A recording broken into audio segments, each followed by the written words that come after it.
Here's the pitch. Take 7 decades of F1 history, file the serial numbers off, squish the cars into toy box proportions, then lace the whole thing with sim-adjacent systems you don't expect in a chibi racer. That's Formula Legends, and it's the rare off-brand tribute that can make a real fan grin. The question isn't, is it authentic? Because it's proudly not. The question is whether the love of the sport outweighs the compromises, steering feel, AI antics, and the head-scratching absence of multiplayer. Formula Legends comes from 3D Clouds, the folks behind Paw Patrol Grand Prix and Gigantosaurus. Dino Kart, which is either the biggest red flag or the perfect setup for a surprise.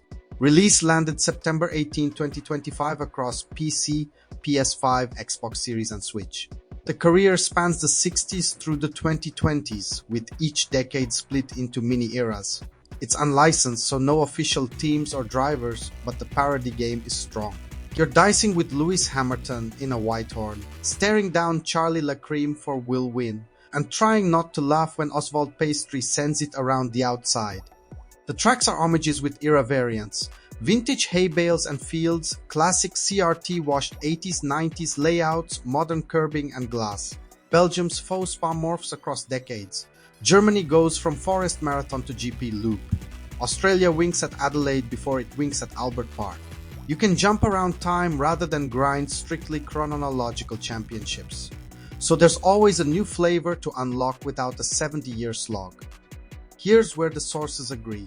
IGN calls it a consistently charming, comprehensive homage with evolving car audio, era-aware visuals, and smart track reworks that show real F1 nerd energy. DualShockers dials the enthusiasm up.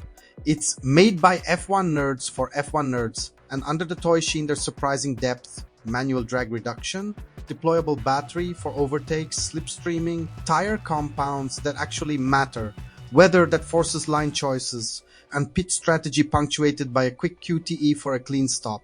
The sixth axis backs the love letter claim and likes the handling once you treat it as an arcade flow state rather than a sim, but flags the scale. 14 car grids, 14 race caps, and no multiplayer keep the package small. Now the friction. IGM points a finger at steering latency. The car responds a bit late, which makes chicanes feel like you're negotiating with a stubborn shopping cart. It's playable, and the pulled back camera softens the edge, but you'll feel the delay until your brain compensates.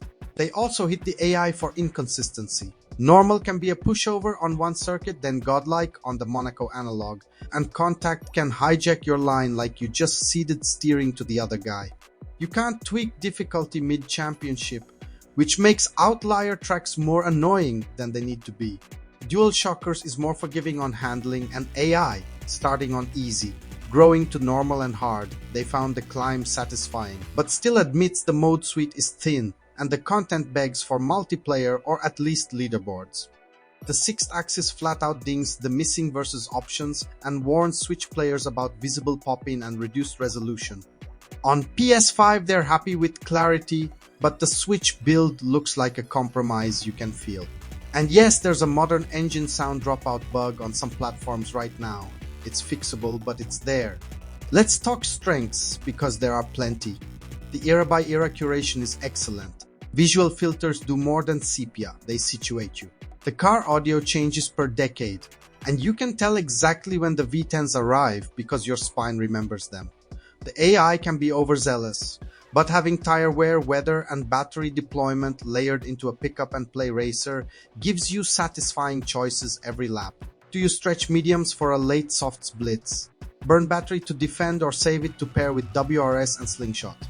Hug the drying line or risk a damp overtake and pray you don't loop it? That's the sneaky magic. It's an arcade game that lets you think like a race engineer without drowning you in menus. The goofy veneer also buys it a lot of charm. The punny roster isn't just a legal dodge, it's a tone setter. Formula Legends wants you to smile at the grid introductions, then grit your teeth, trying to nail a breaking point on a vintage layout that's basically a public road with hay bales. When it works, it threads the needle between nostalgia tour and genuine racing puzzle. Now the misses. Steering latency is a design choice you feel every time you flick through a fast left-right. It's not a deal breaker, but it's the first thing sim-leaning brains will flag. AI fairness swings too hard across tracks, and the no adjustment mid-championship rule is a self-inflicted wound. Content scale is the big one. 14 cars, 14 tracks, lots of era variants, but no multiplayer, no local split, no online lobbies, not even leaderboards on some platforms. For a racer that begs to be shared, that wall is baffling.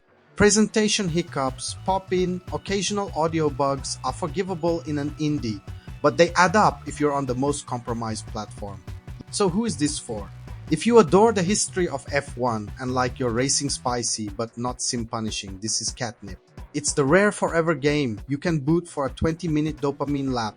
2 championship races, a clean stop you nailed, a cheeky pass on La Creme into Faux Rouge. If you want human opponents, granular AI sliders, rigidly tight steering, and a feature list that rivals the official series, this won't scratch the itch without post-launch additions. If you're buying on Switch today, expect heavier pop-in and looser feel. PS5, Xbox, and PC are the safer garages. Veteran Game stance. Formula Legends is a heartfelt, frequently delightful museum lap of F1 that plays better than it has any right to given the budget and the license situation. The era curation, audio, and slice systems design make it more than a toy and the comedy lands. But the steering lag, the uneven bots, and the no multiplayer decision keep it out of pole. If you're an F1 sicko who smiles at Hans Troll and loves strategy without telemetry spreadsheets, it's an easy recommend at full price. If your fun lives in wheel-to-wheel battles with friends or you rage at AI swings, wishlist it and watch for patches or a sale. If this kind of no BS deep dive gets you around the formation lap faster, hitch a ride with Veteran Game and hit subscribe. We'll keep pitting for tires so you don't burn cash on worn mediums. Toss a like if you've ever burned battery too early and regretted everything on the next straight. One last debate spark. Should unlicensed tributes lean even harder into Toybox Arcade and ditch the sim bits? Or is the SimLite layer exactly what makes Formula Legends sing without the FIA badge?